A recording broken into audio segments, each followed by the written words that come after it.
Question है find the complement of each of the following angles. ठीक है, question में कह रहा है कि यहाँ पे चार क्वेश्चन दिया हुआ है, चार एंगल दिया हुआ है और पूछ रहा है कि इसका कॉम्प्लीमेंट बताइए, कॉम्प्लीमेंट्री एंगल क्या होता है वो बताइए। ठीक है, तो पहले आपको ये जानना पड़ेगा कि कॉम्प्लीमेंट्री एंगल होता क्या है। ठीक है, तो इसका डेफिनेशन हम यहाँ पे लिखेंगे कि two angles are said to be complementary angle. Complementary angle if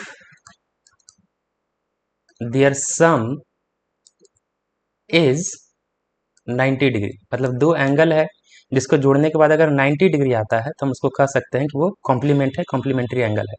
ठीक है, तो पहला क्वेश्चन जो इसमें दिया हुआ है वो दिया हुआ 35 डिग्री। 35 डिग्री का कॉम्प्लीमेंट्री एंगल क्या होगा, मतलब हमको क्या करना है कि इसको हम एक्स मानेंगे पहले। ठीक है, बनाने का तरीका यही है कि इसको हम एक्स मान लेंगे। Let its complement be x, मान लिया कि वो एक्स है। तो अगर x उसको मान लिया तो हम कह सकते हैं कि 35 डिग्री और x डिग्री दोनों को जोड़ करके कितना होना चाहिए, 90 डिग्री होना चाहिए। तो दूसरा एंगल हमको अननोन है, पता नहीं है कॉम्प्लीमेंट इसका, तो x मान लिया इसको, तो इसको हम कह सकते हैं कि x इक्वल टू 90, 35 उधर जाकर माइनस में हो जाएगा 35, 90 माइनस 35। ठीक है, इस तरीके से हम कर सकते हैं। तो 90 में से 35 अगर हम माइनस करते हैं तो हमारा आ जाता है कितना, 55 डिग्री। तो x का जो वैल्यू है वो 55 डिग्री होगा, मतलब 35 का कॉम्प्लीमेंट एंगल कितना हो गया, 55 डिग्री हो गया।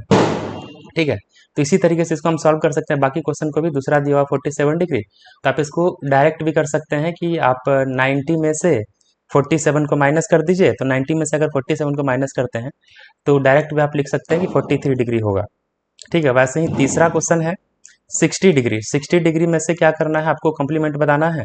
तो इसको भी 90 डिग्री में से आप माइनस कर दीजिए 60 डिग्री, कितना आ जाएगा 30 डिग्री। इसका कॉम्प्लीमेंट हो गया 30 डिग्री।